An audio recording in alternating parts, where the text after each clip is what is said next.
খুবই আফসোসের সঙ্গে বলতে হয় যে মানুষটা বিশ্ব দরবারে বাংলাদেশকে সবচেয়ে বেশি রিপ্রেজেন্ট করেছে সে মানুষটা এখন বাংলাদেশেই প্রবেশ করতে পারছে না। এর জন্য অবশ্য অন্য কাউকে দায়ী করা হচ্ছে না, তিনি নিজেই দায়ী। আপনারা আশা করি বুঝতে পারতেছেন আমি কার কথা বলছি।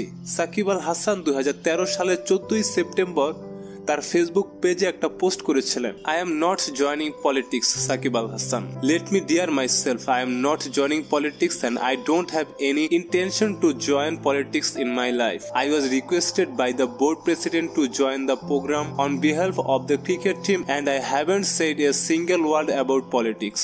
So I would request you guys please do not trust our media. I hope I made myself clear. Shakib Al Hasan.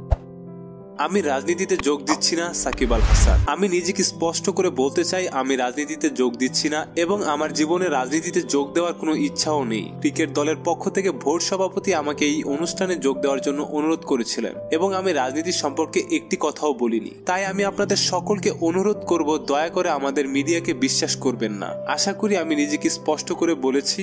Shakib Al Hasan. Shakib Al হাসানের জীবন কিন্তু ফুটবল দিয়ে শুরু হয়, কিন্তু তিনি যখন দেখলেন বাংলাদেশে ক্রিকেটে টাকা বেশি তখন তিনি ক্রিকেটে চলে আসলেন। এগুলো তার মুখের কথা, আর এখানে তেমন কোনো দোষও নাই।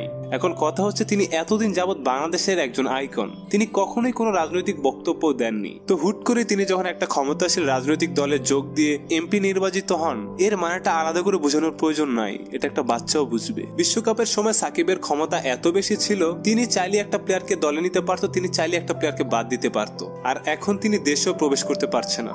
আপনি আশা করি বুঝতে পারেন এই লোকটার রাজনীতিতে প্রবেশ করার মূল কারণই ছিল লোভ। এখানে তিনি মনে প্রাণে আওয়ামী লীগের আদর্শ ধারণ করে কিন্তু রাজনীতিতে আসেনি, তিনি তার লাভের কথা চিন্তা করে রাজনীতিতে এসেছে। আপনি চিন্তা করেন হুট করে মন চাইছে রাজনীতিতে আসবে, হুট করে এসে এমপি হয়ে গেল, মুখের কথা। তো বুঝতেই পারছেন লোভে পড়ে তিনি রাজনীতিতে প্রবেশ করেছেন। এই ছেলেটা ক্রিকেট ছাড়া অন্য যাই করেছে, রেস্টুরেন্টের ব্যবসা থেকে শুরু করে গোল্ডের ব্যবসা যাই করেছে, কোনোটাতেই তেমন সফলতা অর্জন করতে পারেনি। শেষে পলিটিক্সে ঢুকছে, বাকিটা তো আপনারা জানেন। বলতে পারেন আমি তার একজন শুভাকাঙ্ক্ষী, কিন্তু তার লোভ, তার ভুলের জন্য আজকের এই পরিস্থিতি, এটা অস্বীকার করার কোনো জায়গা নাই। অবশ্যই আপনার মতামত কমেন্ট বক্সে টাইপ করবেন।